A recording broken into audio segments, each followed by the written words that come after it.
Astaghfirullahaladzim.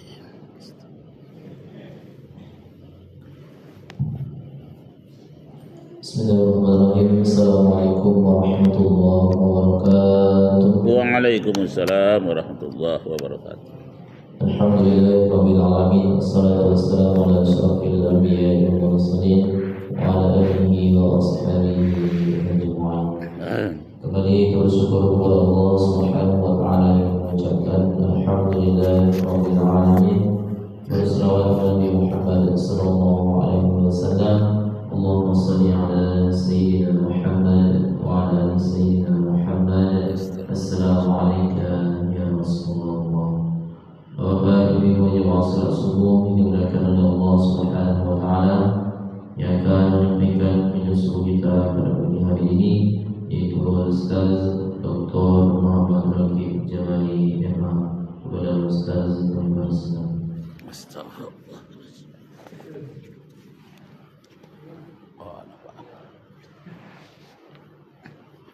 Siapa Pak Imam?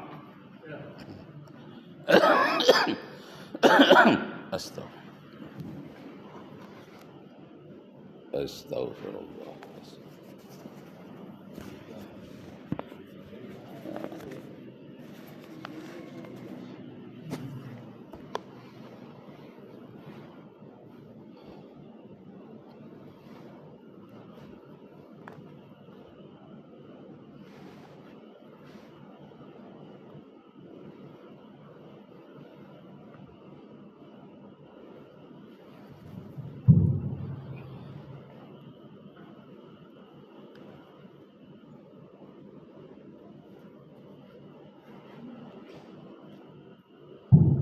Assalamualaikum warahmatullahi wabarakatuh. Nashkurullah syukran katsira bi qiraatil hamdalah ala hidayati wa taufiqi alladhi nahnu na'ishu biha wa nusalli wa nusallimu ala sayyidina Muhammadin ala juhdihi wa bazlihi li tablighi syara'i la hidayata. Amma ba'du, askurukum syukran jazila ala masa'adatikum bil huduri fi hadzal masjid Nurul Jannah. Sawfa yasiru alaikum khutbati fi hadzal subhi ala lughatil Indonesia khususan. Arju minkum afwan in wajadtum fiha khata'at. Kajian kita pada pagi hari ini, ada orang yang menyangka melakukan pemurnian. Itu di Arab ya. Ada orang tuh menyangka dia melakukan pemurnian. Islam sudah tidak syirik, sudah tidak murni lagi, banyak syirik, maka kuburan-kuburan dihancurkan, kuburan Nabi Muhammad mau digali, mau dipindahkan.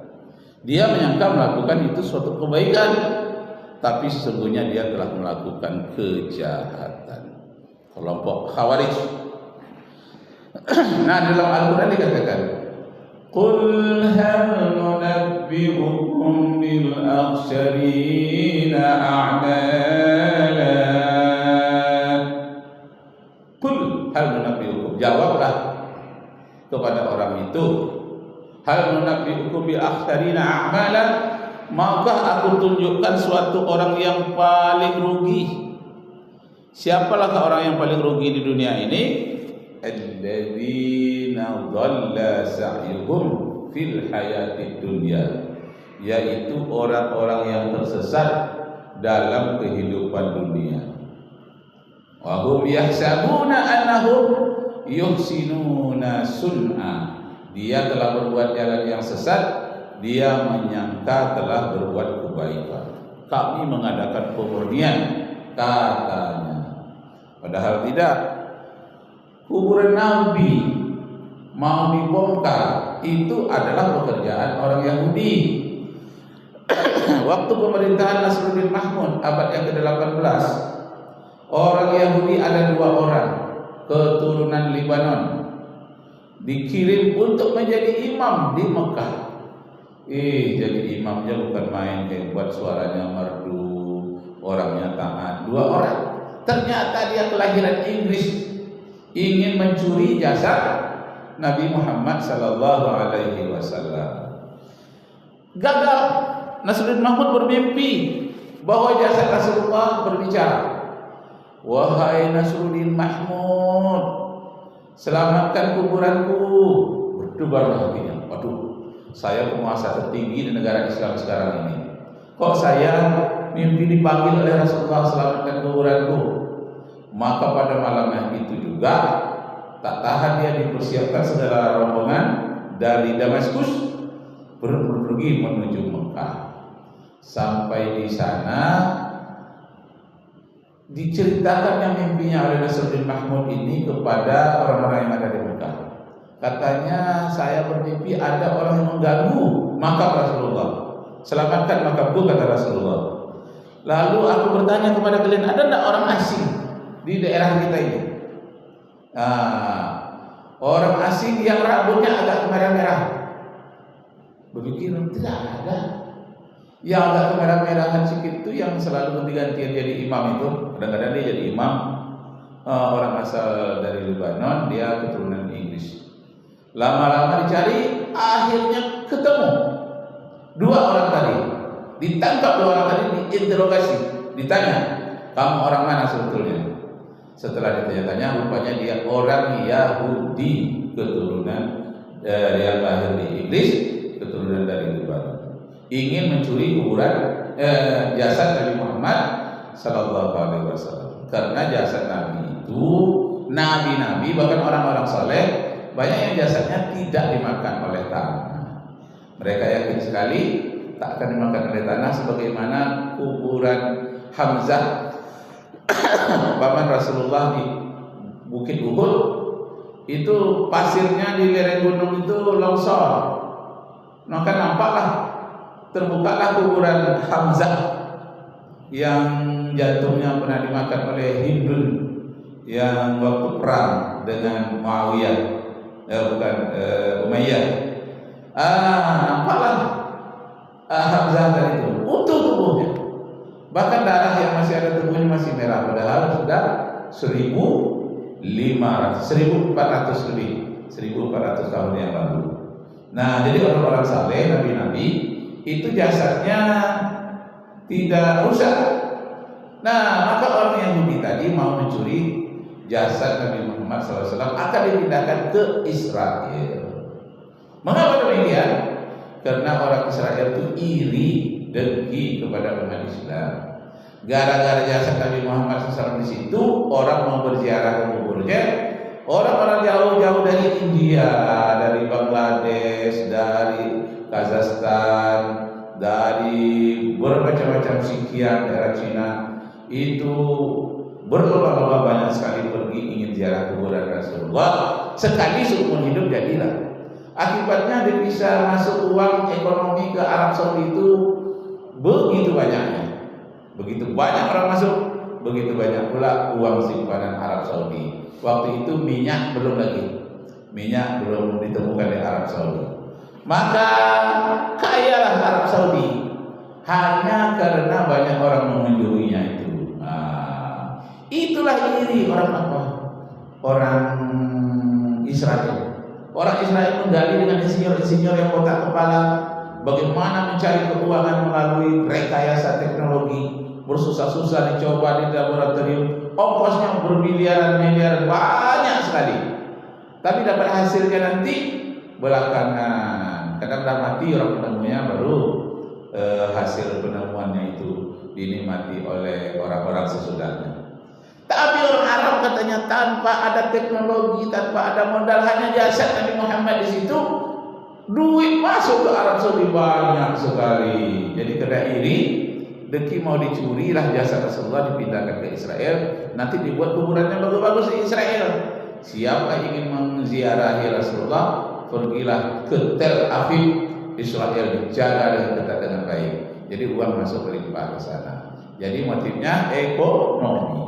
Kecemburuan Israel terhadap Arab itu bukan karena Islam, tidak, tapi karena ekonomi. Sampai hari ini Israel mau merebut itu Palestina gara-gara ekonomi. Kenapa? Karena Laut Merah itu bercabang dua. cabang ke kiri separuh nggak tembus cabangnya itu. Nah, itu dikuasai oleh Mesir. Jadi cabang yang tidak tembus tadi itu ke laut tengah itu, maka digalilah namanya terusan Suez. Terusan Suez tadi lewat kapal-kapal yang akan ke Afrika itu miliaran dapat satu hari. Kaya Mesir hanya gara-gara terusan Suez. Yang satu lagi Laut Merah itu ke sebelah kanan, arahnya ke arah Palestina. Jadi kalau dibuat itu diteruskan pula digali, itu nanti kaya pula orang Palestina. Nampak hal itu dari udara oleh Israel. Maka dia ingin mengambil Gaza tadi itu untuk dijadikan aliran terusan. Namanya terusan Ben Gurion. Jadi dibuatnya petanya. Kenapa dinamakan itu terusan Ben Gurion? Karena Ben Gurion itu adalah presiden pertama Israel. Dan dia sudah punya gagasan dari dulu ingin membuat terusan di Teluk. Teluk itu adalah laut yang menjorok ke daratan. Teluk Akabah itu. Jadi ada teluk ke terusan Suez, ada teluk yang ke Gaza namanya Teluk Akabah.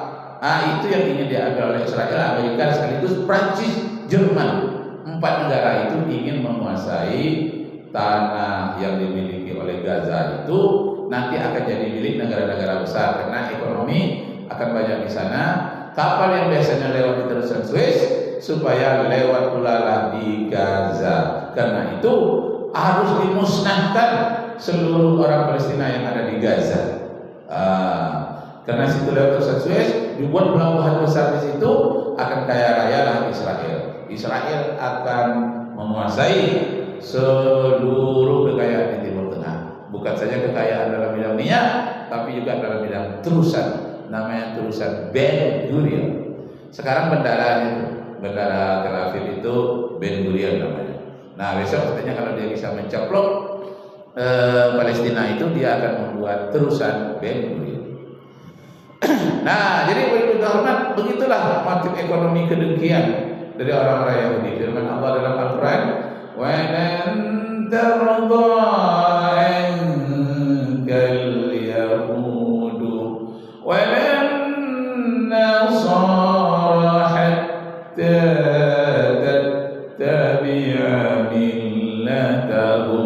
Orang Yahudi dan orang Nasara takkan pernah bersenang hati kepadamu sampai kamu ikuti budaya mereka.